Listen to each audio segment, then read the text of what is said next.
ආයිබෝවන් කියලා ඔයාලා හැමෝම අද වීඩියෝ එකට සාදරයෙන් පිළිගන්නවා. ඉතින් අද වීඩියෝ එකෙන් කතා කරන්නේ යුරෝපයේ බලවත්ම රට වගේම මේ වෙද්දි ලොව සිව්වන බලවතා වන ජර්මනිය ගැන.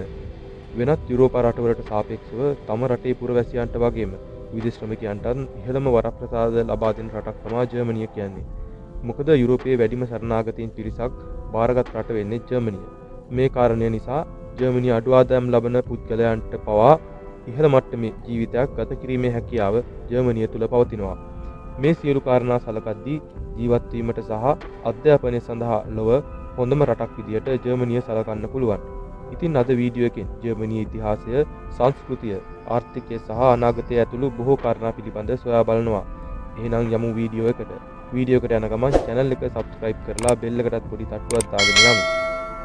ජර්මනියේ භූගෝලීය පිහිටීම ගැන සොයා බලනකොට එය මධ්‍යම යුරෝපයට අයත් රටක් වෙනවා. ප්‍රංශය, පෝලන්තය, ඕස්ට්‍රියාව සහ නෙදර්ලන්තය ඇතුළු රටවල් 9කට මායිම්ම ජර්මනිය පිහිටලා තියෙනවා. ජර්මනියට උතුරු දිශින් බෝල්ටික් මුහුද සහ උතුරු මුහුද පිහිටලා තියෙනවා. ජර්මනියේ විශාලත්වය වර්ග කිලෝමීටර් 3,57,022ක් විතර වෙනවා. ඒ වගේම උතුරු මුහුද සහ බෝල්ටික් මුහුද අවට ජර්මනියට අයත් දූපත් 50කට ආසන්න ප්‍රමාණයක්ද පිහිටලා තියෙනවා. ඒ වගේම ජර්මනියේ උසම ස්ථානය මීටර 2962ක් උස වෙනවා. ජර්මනියේ විශාලතම නගරය වගේම අගනගරය වෙන්නේ බර්ලින් නගරය. 2024 වසරේ ජර්මනියේ මුළු ජනගහනය මිලියන 84.55ක් විතර වෙනවා. ඒ අනුව ජර්මනිය යුරෝපයේ වැඩිම ජනගහනයක් සිටින රට ලෙසද හඳුන්වන්න පුළුවන්. බොහෝ යුරෝපා රටවල් වල ජනගහන වර්ධනය ඍණ අගයක් ගත්තත් ජර්මනියේ ජනගහන වර්ධනය ධන අගයක් ගන්නවා. මේ කාරණය ජර්මනිය ආර්ථික වර්ධනය සඳහා දායක කරගන්නත් එරට බලධාරීන් කටයුතු කරලා තියෙනවා. මුළු ජනගහනයෙන් 87%ක්ම ඉන්නේ ජර්මන් ජාතිකයින්. 3% පමණ ප්‍රමාණයක් ඉන්නේ තුර්කි ජාතිකයින්. රටේ මුළු ජනගහනයෙන් 54%ක් ක්‍රිස්තියානි දහම අදහනවා.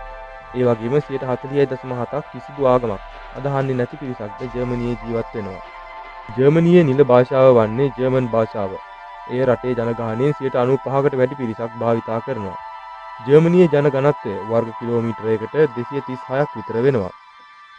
ජර්මනියේ ඉතිහාසය ගැන ටිකක් හොයා බලමු. ජර්මනියේ ඉතිහාසයෙහි සංකීර්ණ දේශපාලන සහ සංස්කෘතික පරිණාමයන් මගින් පිරී පවතිනවා.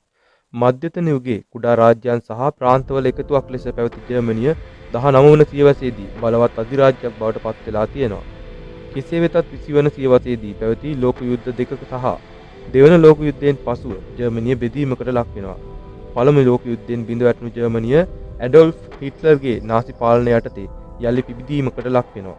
නමුත් 1945 දෙවන ලෝක යුද්ධ පරාජයෙන් පසු ජර්මනිය නැගෙනහිර ජර්මනිය සහ බටහිර ජර්මනිය ලෙස බෙදී යනවා. මෙහිදී නැගෙනහිර ජර්මනිය සෝවියට් බලපෑම යටතේ සමාජවාදී රාජ්‍යයක් බවට පත්වන අතර බටහිර ජර්මනිය එක්සත් ජනපදයේ සහ බටහිර යුරෝපයේ සහාය ඇතිව ධනවාදී ක්‍රමයක් අනුගමනය කරනවා. නමුත් 1990 දී සීතල යුද්ධය නිමා කරමින් දෙකඩ වූ ජර්මනිය නැවත එක්වීම ලෝක ඉතිහාසයේ ඉතා වැදගත් තීරණාත්මක අවස්ථාවක් වෙලා තියෙනවා. යුරෝපයේ ප්‍රමුඛතම බලවේතුක ලෙස එක්සත් ජර්මනියක් මතුවීම සනිටුවන් කිරීමද මෙහිදී සිදු වෙලා තියෙනවා. වර්තමානයේ වන විට ජර්මනිය ප්‍රජාතන්ත්‍රවාදී ජනරජයක් වෙද්දී ගෝලීය දේශපාලනයේත් ආර්ථිකයේත් ආරක්ෂාවෙත් බලවත්ම යුරෝපීය රටද ජර්මනිය වෙනවා. ජර්මනියේ ආර්ථික තත්ත්වය පිළිබඳ ටිකක් හොයා බලමු. ජර්මනිය යුරෝපයේ විශාලතම ආර්ථිකය හිමි රට වගේම ලොව 3 වන ඉහළම දළදේශීය නිෂ්පාදිතය හිමි රට වෙනවා. ඒ අනුව ලොව අධිසංවර්ධිත රටක් ලෙස ජර්මනිය හඳුන්වන්න පුළුවන්. 2024 වසරේ අවසන් වෙද්දී ජර්මන් ආර්ථිකය ඇමරිකන් ඩොලර් ට්‍රිලියන 4.71ක් වෙලා තියෙනවා. ජර්මනියට වඩා ඉහළින් ඉන්නේ ඇමරිකාව සහ චීනය විතරයි. ජර්මන් ආර්ථිකයට ප්‍රධාන දායකත්වයක් දක්වන අංශ ලෙස යකඩ, වාණි, ගල් අඟුරු, සිමෙන්ති, වාහන, ඉලෙක්ට්‍රොනික උපකරණ, ආහාර පාන සහ යන්ත්‍රෝපකරණ හඳුන්වන්න පුළුවන්. 2024 වසර වෙද්දී ලොව 8 වන විශාලතම කෘෂිකාර්මික නිෂ්පාදකයා වන්නේද ජර්මනිය. එහි ප්‍රධාන කෘෂිකාර්මික නිෂ්පාදන ලෙස තිරිඟු, බාර්ලි, පළතුරු, කිරි, ඌරු මස්, හරක් මස් වගේ නිෂ්පාදන හඳුන්වන්න පුළුවන්. ඒ වගේම කෘෂිකාර්මික, තාක්ෂණික හා විද්‍යාත්මක යන අංශ තුනෙන් ලොව බලවත්ම රටක් ලෙස ජර්මනිය හඳුන්වන්න පුළුවන්. එයට හොඳම උදාහරණය විදියට ලොව වඩා ජනප්‍රිය වගේම කැපී පෙනෙන සන්නාම සඳහා නිවහන විදියට ජර්මනිය සලකනවා. ඒ අතර Volkswagen, BMW, Audi, Mercedes-Benz වගේ නිෂ්පාදන හඳුන්වන්න පුළුවන්. 2024 වසරේ ජර්මනියේ පුද්ගලයෙකුගේ එක පුද්ගල ආදායම ඇමරිකන් ඩොලර් 55521ක් වෙනවා. ඒ ලොව 17 වන විශාලතම එක පුද්ගල ආදායමයි. ජර්මනිය කියන්නේ ලොව හොඳම සෞඛ්‍ය පද්ධතියක් සහ ටියුෂන් පන්ති නොමැති ලොව ඉහළම අධ්‍යාපන ක්‍රමයක් පවතින රටක්.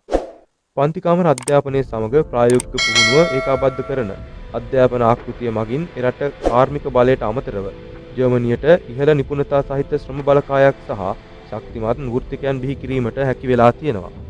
ශක්තිමත් කාර්මික පදනමක් තිබියදීත් ජර්මනිය හරිත ආර්ථිකයට සංක්‍රමණය වෙමින් පවතිනවා. පුනර්ජනනීය බලශක්තියේ ගෝලීය ප්‍රමුඛයාද වෙන්නේ ජර්මනිය.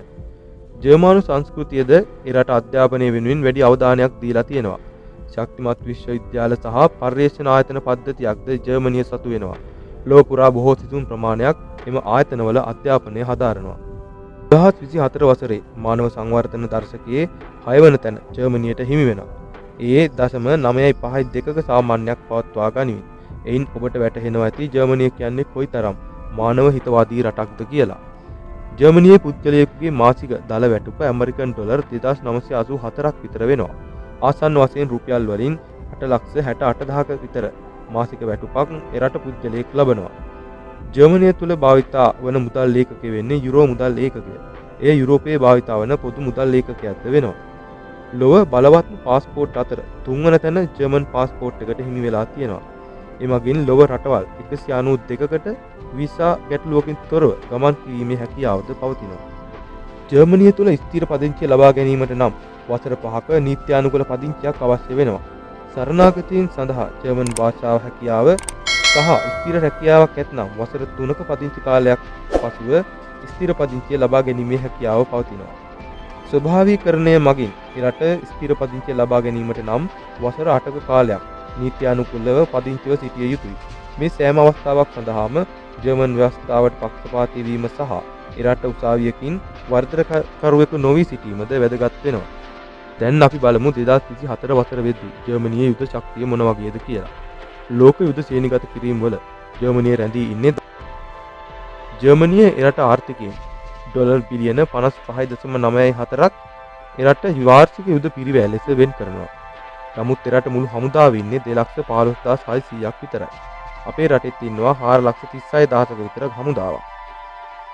එරට හමුදා අතර 1,81,600ක් ඉන්නේ ක්‍රියාකාරී හමුදා සමාජිකයින්. සංචිත යුද සෙබළු 34,000ක්ද ජර්මනියේ සතු වෙනවා. යුද ටැංකි 295ක්, සන්නද්ධ රථ 79,317ක්, ස්වයංචලිත කාලතුවක්කු 134ක්, ජංගම රොකට් විදිනයන් 33ක්ද ජර්මන් හමුදාව සතු වෙනවා. ජර්මනියේ ගුවන් හමුදා සමාජිකයින් 27,725ක් ඉන්නවා. මුළු ගුවන් යානා 618ක්ද ජර්මන් හමුදාව සතු වෙනවා. ඒ අතර ප්‍රහාරක යානා 133ක්, සටන් ප්‍රහාරක යානා 76ක්, භාණ්ඩ ප්‍රවාහන යානා 46ක්, පුහුණු යානා 39ක් සහ විශේෂ මෙහෙයුම් යානා 37ක්ද පවතිනවා. යුද හෙලිකොප්ටර් යානා 318ක් සහ ප්‍රහාරක හෙලිකොප්ටර් යානා 55ක්ද ජර්මන් ගුවන් හමුදාව සතු වෙනවා. ජර්මනියට නාවික හමුදාව 16,500ක පමණ බලෑනියක් ඉන්නවා. මුළු නාවික යාත්‍රා තියෙන්නේ 64ක් විතරයි.